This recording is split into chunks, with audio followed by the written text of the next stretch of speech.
I love superheroes. Every time a Marvel movie comes out, to this day I'm there day one in the theaters no matter what it is. And I know I'm not the only one. Superheroes are some of the most profitable and popular figures of all time.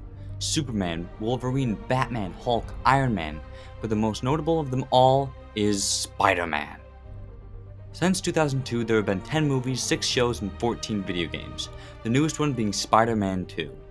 I wasn't the biggest fan of the first game. I wasn't that connected with the characters or the story, and I especially didn't like Miles Morales as much as most for the same reason.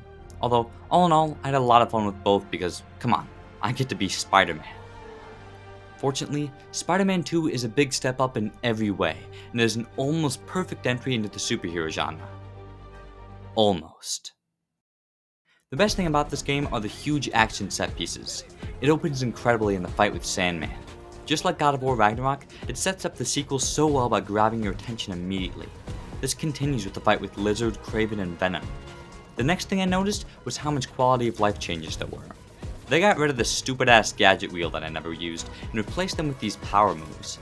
These are so much better and make it so that I'm no longer just spamming square every fight. The moves make fighting so much quicker and easier, and they also kept some of the gadgets using the same method without having to halt the pacing of the fights whenever I want to switch them. There's this amazing fast travel system that is literally instantaneous, which is incredible, but you'll never end up using it because the traversal is so good. Web swinging is noticeably faster now that the PS5 can load New York quicker, and now you've got these web wings that change the game.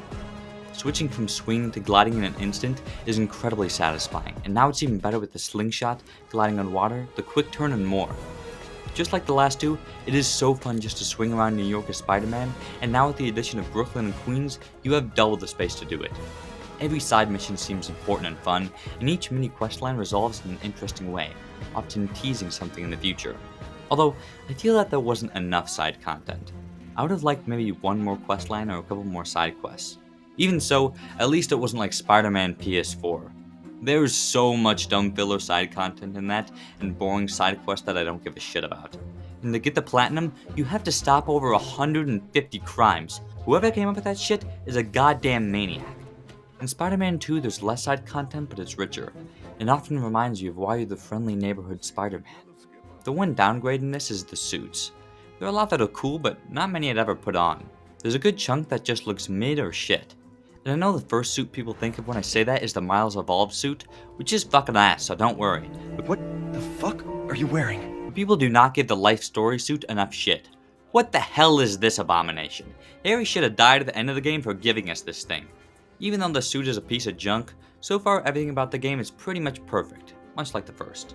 But the thing that was not only a major upgrade, but also the most flawed, is the story.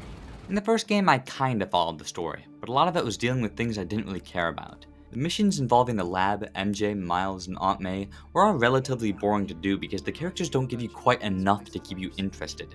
In this entry, the missions where you don't play as Spider-Man have been vastly improved. The MJ missions are like playing The Last of Us all over again, and I actually care about Harry and Peter's bond. I want them to succeed. I get worried when Harry grows resentful of Peter when the lab is being destroyed because of Kraven's men. Speaking of which, the side villains in this game are a lot better than the first. I don't know who Silver Sable or Mr. Negative is, which makes me a lot less interested in them. Kraven and Venom are a lot more well-known and interesting. Kraven being so ruthless, yet wanting to be killed makes him so hateable. There is no redeeming qualities about him. Some people have a problem with the villains from the first game being killed off screen, but I think it worked great.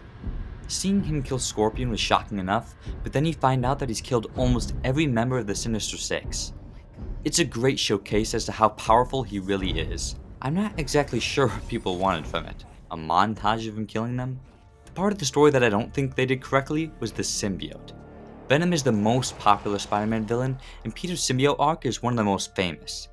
It consists of Peter starting down a dark path, then the symbiote coming into his life and feeding on his rage and sadness. The problem is that I didn't feel like the symbiote was doing that.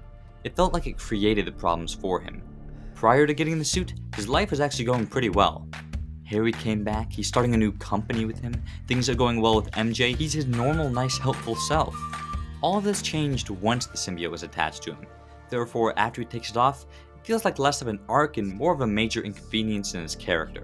When he tears off the suit, it should be him also ripping away his depression and ego. This is something Spider-Man 3 actually does pretty well. Despite this movie's many obvious flaws, I think it does the idea of the symbiote suit arc pretty well. Before he has the suit, he is already pushing people away and acting egotistical, albeit a little bit too over the top. I don't think Peter would ever cheat on anyone, so I'm not sure what that was all about, but his anger does start before he gets the suit. Then once he has it, it amplifies his rage, making him act more irrationally than before. Then once he takes the suit off, it symbolizes him getting rid of that darkness. I felt that in Spider-Man 2 when he was taking off the suit, it wasn't symbolism for anything. He was just taking off an evil alien suit that made him do bad things. There should have been something at the start that triggered his anger, then spiraled into it getting worse as the story went on. They looked like they were kind of doing that with him getting fired, but then they immediately made it a blessing with him being a co-founder of a new company. Even so, the symbiote gave us a lot of cool moments too. Peter turning evil, the symbiote powers, and especially Venom. The part where Harry transforms into Venom and you get to play as him is the coolest moment in the game. Then you face Kraven in Times Square and dominate him after just barely beating him as Spider-Man. Without a doubt the best moment in the game. Although, I wish this energy carried on throughout the last act. The promo made it seem like we were fighting Venom all throughout New York and stuff, but that never really happened. I like the locations and the fights we did have with him, but more big open chases and fights would have been cool. Another thing I don't think works as well is Peter passing the torch to Miles. It makes sense why he would do it, but it wasn't really hinted at or set up much. At the end it made it seem like he realized that Miles is a good enough Spider-Man to hold his own, but I feel like he always knew that. He never doubted Miles' skills and capability throughout the story, sometimes even relying on them. Just like the symbiote story, it feels like he was the same at the beginning and the end. It would have worked more if he was not trusting Miles with some stuff, or not calling him for some missions when he could have used his help, but Peter is and always has been a good person, that it doesn't seem like he's in much need of development. I do like Miles' story in the game though. A lot of people criticize it for being repetitive and not as interesting as Peter's, but at least he changes. His morals and vengeance are tested by the escape of Mr. Negative, choosing between his own self-interest and the safety of others, then ultimately giving Lee a second chance and turning him good.